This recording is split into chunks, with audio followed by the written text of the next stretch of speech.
നമസ്കാരം. തമിഴ്നാട്ടിലെ രാഷ്ട്രീയം കേരളത്തിലെ രാഷ്ട്രീയം പോലെയല്ല. അവിടെയുള്ള താരദൈവങ്ങൾ അവരുടെ രക്ഷകരാണെന്ന് അവർ കരുതുന്നു. സിനിമയിൽ എങ്ങനെയാണോ ഒരു താരം പെരുമാറുന്നത് അങ്ങനെ തന്നെ അവർ തങ്ങളുടെ ജീവിതത്തിലേക്ക് എത്തുമെന്നും തങ്ങളുടെ രക്ഷകരാകുമെന്നും പാവങ്ങൾ കരുതുന്നു. അതുകൊണ്ട് തന്നെ സിനിമയിൽ അവർ കാണുന്ന താരകഥാപാത്രങ്ങൾ ജീവിതത്തിലും രക്ഷകവേഷം കെട്ടാൻ എത്തുമെന്ന് കരുതി അവർക്ക് വോട്ട് ചെയ്യാൻ ഇവർക്കൊരു മടിയുമില്ല. അങ്ങനെയാണ് കരുണാനിധിയും MGRും ജയലളിതയും സ്റ്റാലിനുമൊക്കെ ഉണ്ടായത്. സ്റ്റാലിൻ്റെ പിൻഗാമിയായി ഉദയനിധി രൂപം കൊള്ളുന്നത്. സിനിമക്കാരാണ് രക്ഷകരെന്ന് അവർ ധരിച്ചു വശായിരിക്കുന്നു. സിനിമയിലെ ധീരത ഈ സിനിമാ താരങ്ങൾക്ക് ജീവിതത്തിലുമുണ്ട് എന്നാണ് അവരുടെ വിശ്വാസം. എന്നാൽ ജനങ്ങളെ കയ്യിലെടുക്കാൻ ത്രാണിയുള്ള സൂപ്പർ സ്റ്റാറുകളുടെ അഭാവം തമിഴ്നാട്ടിൽ ഒരു പ്രശ്നം തന്നെയാണ്.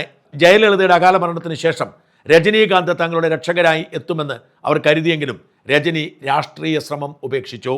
രജനീകാന്ത് വന്നിരുന്നെങ്കിൽ ജയലളിതയുടെ അനുയായികളെല്ലാം കൂട്ടത്തോടുകൂടി രജനിയോടൊപ്പം ചേരുമായിരുന്നു.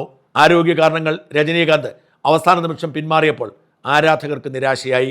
ജയലളിതയ്ക്ക് ശേഷം AIADMK എന്ന രാഷ്ട്രീയ പാർട്ടി ഏതാണ്ട് ശിഥിലമായി. പലരോടും കൂട്ടുകൂടി അവർ നാനാവിധമായിരിക്കുന്നു. അതുകൊണ്ട് തന്നെ കരുണാനിധിയുടെ പിന്തുടർച്ചയായി അധികാരത്തിലെത്തിയ സ്റ്റാലിന് ഒരിക്കൽ കൂടി അധികാരത്തിൽ വരാൻ പറ്റുന്ന സാഹചര്യമാണ് അവിടെയുള്ളത്. സ്റ്റാലിൻ്റെ കിരീടധാരത്തിന് ഭീഷണി ഉയർത്തിയത് ഇളയ ദളപതി വിജയ് ആയിരുന്നു. ചെറുപ്പക്കാരുടെ ആവേശമായി വിജയ് രാഷ്ട്രീയ പാർട്ടി ഉണ്ടാക്കിയതോടെ തമിഴ്നാട് ഇളകി മറിഞ്ഞു. തമിഴക വെട്രിക്കഴകം എന്ന പുതിയ രാഷ്ട്രീയ പാർട്ടി ഞൊടിയിടയിലാണ് തമിഴരുടെ മനസ്സിൽ ഇടം പിടിച്ചത്. എവിടെ വിജയ് ജാഥ നടത്തിയാലും ആ ഇടത്തിന് താങ്ങാൻ കഴിയുന്നത്രയും ആളുകൾ കൂടി. വിജയുടെ പിൻബലം തിരിച്ചറിഞ്ഞാണ് കോൺഗ്രസും BJPയും ഒക്കെ സഖ്യ ചർച്ചയ്ക്ക് പോയത്. എന്നാൽ വിജയ് ഒന്നിനും വഴങ്ങാതെ കൃത്യമായ നിലപാടിൽ മുമ്പോട്ട് പോയി.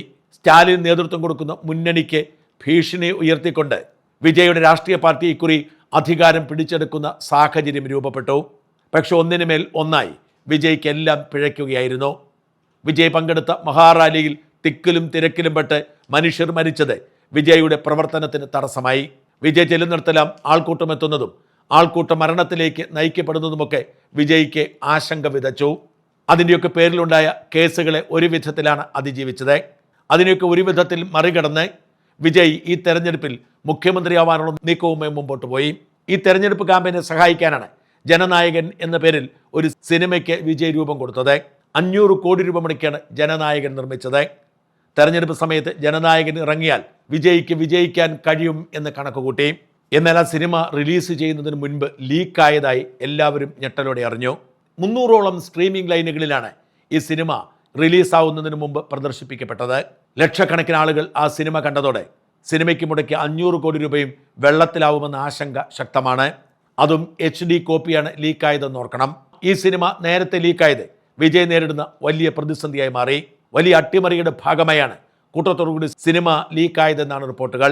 അതിനിടയിലുണ്ടായ മറ്റൊരു ദുരന്തമായിരുന്നു വിജയുടെ ഭാര്യ വിജയ്ക്കെതിരെ രംഗത്ത് വന്നതും വിജയുടെ ക്രൂരതകൾ എണ്ണിപ്പറഞ്ഞ് കളം പിടിക്കാൻ ശ്രമിച്ചതും. ഇത്തരത്തിൽ എല്ലാ തിരിച്ചടികളെയും അതിജീവിച്ചുകൊണ്ട് വിജയ് ആത്മവിശ്വാസത്തോടെ മുമ്പോട്ട് പോകുന്നതിനിടയിലാണ് കഴിഞ്ഞ ദിവസം കന്യാകുമാരിയിൽ ദാരുണമായൊരു സംഭവം ഉണ്ടാകുന്നത്. കന്യാകുമാരിയിൽ ആരാധകരെ തൃപ്തിപ്പെടുത്താൻ സൈക്കിളിൽ മുമ്പോട്ട് പോവുകയാണ് ജനനായകൻ വിജയ്. തൊട്ടു പിന്നാലെ കാരവാനടക്കം സുരക്ഷാ വാഹനങ്ങളൊക്കെ ഉണ്ട്. ഇരുവശത്തും കൂടി നിൽക്കുന്ന ആരാധകരെ കൈവീശി കാണിച്ച് വിജയ് സൈക്കിൾ ഓടിച്ച് മുമ്പോട്ട് പോകുന്നതിനിടയിൽ ഒരു ആരാധകൻ ഒരു പൂ ബോൾ എറിയുകയാണ്. എന്ന് വെച്ചാൽ ബോള് മേത്ത് വീഴുമ്പോൾ അത് മുഴുവൻ പൂവായി മാറും. ആ ബോൾ വന്ന് മേത്തോട്ട് വീണപ്പോഴേ ബോംബാണെന്ന് തെറ്റിദ്ധരിച്ച് സൈക്കിളും ഇട്ട് ഒരു ഒറ്റ ഓട്ടമായിരുന്നു വിജയ്.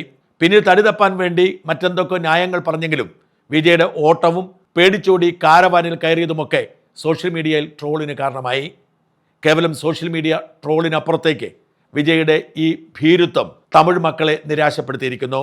വെള്ളിത്തിരയിൽ കാണുന്നത് പോലെ ഏത് ശത്രുവിനെയും ഇടിച്ചില്ലാതാക്കുന്ന, ഏത് അസാധ്യകാര്യവും സാധിച്ചെടുക്കുന്ന സൂപ്പർ ഹീറോയെ ഇഷ്ടപ്പെട്ട് അയാൾക്ക് വോട്ട് ചെയ്ത് ഭരണമേൽപ്പിക്കാൻ വേണ്ടി രംഗത്തിറങ്ങിയ ആരാധകരെ സംബന്ധിച്ചിടത്തോളം കേവലം ഒരു പൂമാല കണ്ട് പേടിച്ചോടുന്നവനാണോ വിജയ് എന്ന ചോദ്യം ഉയർന്നു വരുന്നു.